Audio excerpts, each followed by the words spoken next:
Hi, Joe Duncan of Joe's Ugly Hacks again. In this video, I'm going to show you how easy it is to use Joe's Ugly Hacks to add in-game spatialized ambient audio to your Maptool campaign. All you need to start are the libJUH timer and libJUH media library token files from the JUH demo campaign, which you can find linked in the description below, the audio asset you want to use, a wave or an MP3, and a player token. I've gone ahead and added player McGoody to the map beforehand. The first step then is to just drop the lib timer and lib media tokens onto the map. So let's do that. There we go. We got lib timer and lib media. Now we point Maptool's file sync directory at your Maptool asset cache. You can access that from Preferences, Application, File Sync Directory. And we can see I've already got mine pointed at my asset cache, so that's fine. We'll just say OK. The file sync directory is intended to be used to share third-party assets, but can be used to access audio assets if pointed to the Maptool asset cache. This is the hack part of the local assets being kept in the campaign file, because accessing audio data in the Maptool cache is not supported natively, although it will be in the future, so when that happens, we won't need this abuse of the file sync directory. With that out of the way, we add an isAmbient audio state to our campaign.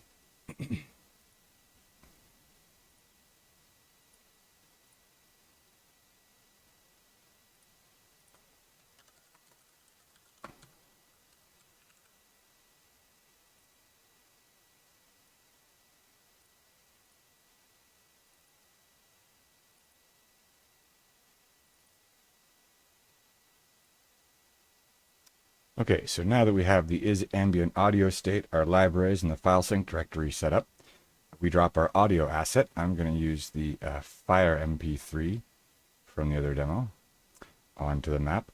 Actually, we need that on the hidden layer. There we go, on the hidden layer. And we need to make sure it is visible to players. That way they can hear it but not see it because it's on the hidden layer. So we set the state to isAmbient audio. And then we edit the notes. We add a property string with two values, min_dist, and we're going to say 6, and base volume and minimum distance. Minimum distance is the distance from the center of the token when the sound starts to drop off. Base volume is the volume from 0 to 1, the initial volume that it starts with within that minimum distance. Okay, so now we have our audio set up. We have our player token.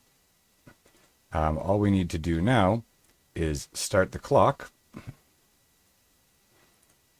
start the transceiver, and then we go to the transceiver and we say start sound manager, enable all ambient sounds, and when we click on player McGoody, we can now hear the fire. We can switch to show as player so you can see that she can't see it. It's louder as we get closer, quieter as we get further away.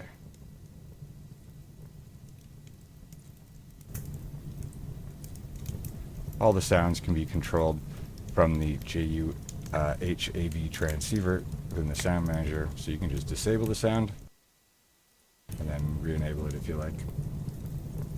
Anyways, that's basically it. I hope you guys enjoyed it. Leave me some feedback when you can. Thanks a lot.